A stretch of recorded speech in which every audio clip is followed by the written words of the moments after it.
Greetings, foolish mortals. Today I've got another quick campaign idea for all you DMs and GMs out there. Now, this one has a twist, so strap in.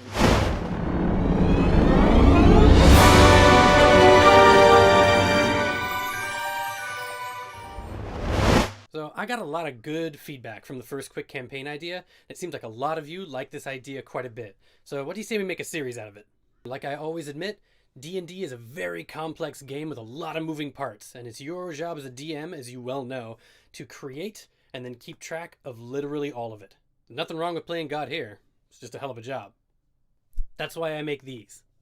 Sometimes you run out of juice from week to week, or sometimes you see an idea online, somebody else's idea that you really like, it intrigues you and you want to work it in somehow. Sometimes, dungeon block. Whatever the reason is, and even if it's just for fun, these ideas will always be here when and if you want them. Just view them as inspiration and maybe even tuck them away on a favorites list in YouTube just for a rainy day. Let's go check out today's idea. Magic!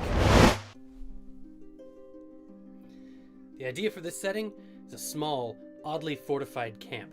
Not odd in the fact that it is fortified, but odd at how specifically and attentively to detail it's fortified.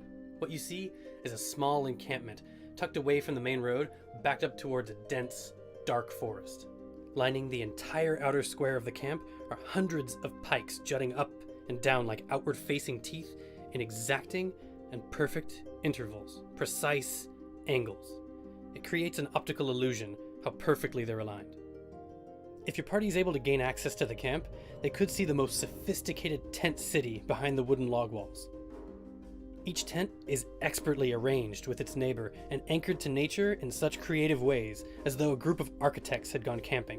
2 tents are even suspended and supported between trees, completely off-ground. A series of taut ropes and counterweights play throughout the sightline of the grounds, holding and anchoring all of the tents. The perfect order and creative minimalism can be extended to the insides of the tents as well. Feel free to add more detail here, like a meticulously constructed well, or a giant, perfect meeting tent, or a sterile cooking area with effectively controlled fires, etc. The inhabitants of this encampment sound extremely eloquent when your players are halted outside the camp. They could be very reasonable voices behind the wall, but you also could make them a little aloof. That would cause your party to have to pass way more charisma checks to gain access. Upon admittance, I envision stereotypical Goliath, half-orc, half-giant barbarians, but really any entity with a very low intelligence would work for this idea. They could be dressed in more elaborate clothes, as though transitioning from solely leather harnesses and furs to more sewn coverings and more efficiently crafted, cohesive-looking armor.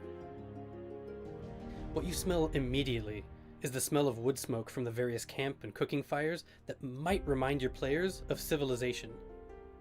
Like the smell of the outdoors, of being outdoorsy, but modernized and made sort of safe and tame. The smell of food also permeates the camp, but not the smells of raw beef and pig waiting on a slab to be burnt carelessly on a fire, but well-seasoned, well-attended meat. And what's more, the smells of crisp, pungent vegetables, like roasting garlic and carrots. Also, not so much a smell, but the absence of what should be in a camp such as this, the odor of animal feces, grime, the filth of bodies in a primitive camp, are missing, and it is noticeable.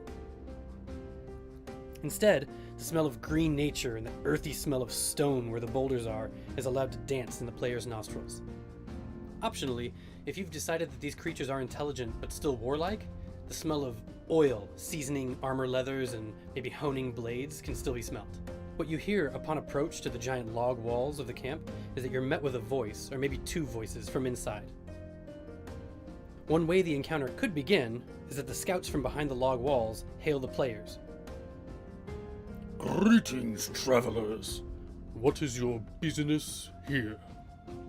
If they gain entrance, give the barbarians motive and purpose.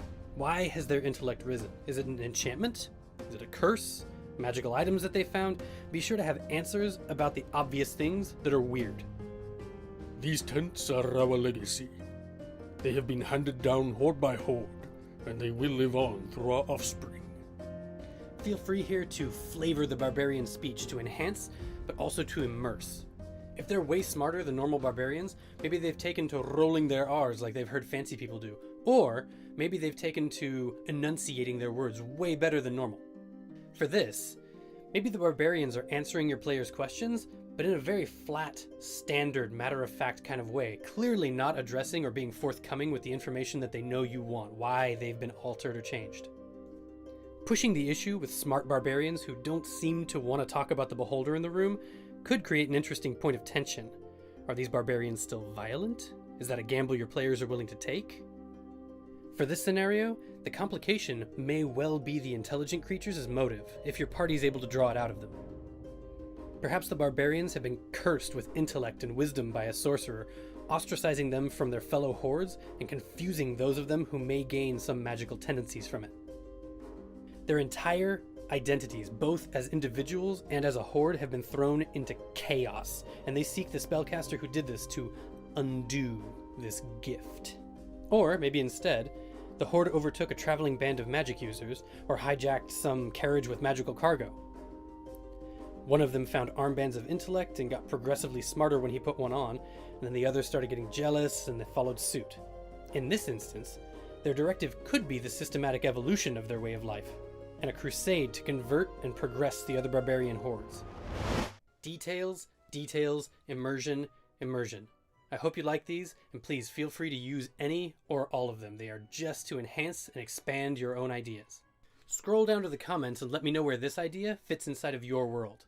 Keep watching after this for more inspiration, and remember, if you want to see some cheap tricks, you can go watch anyone. But if you want to see some real magic, you can watch The Wizard.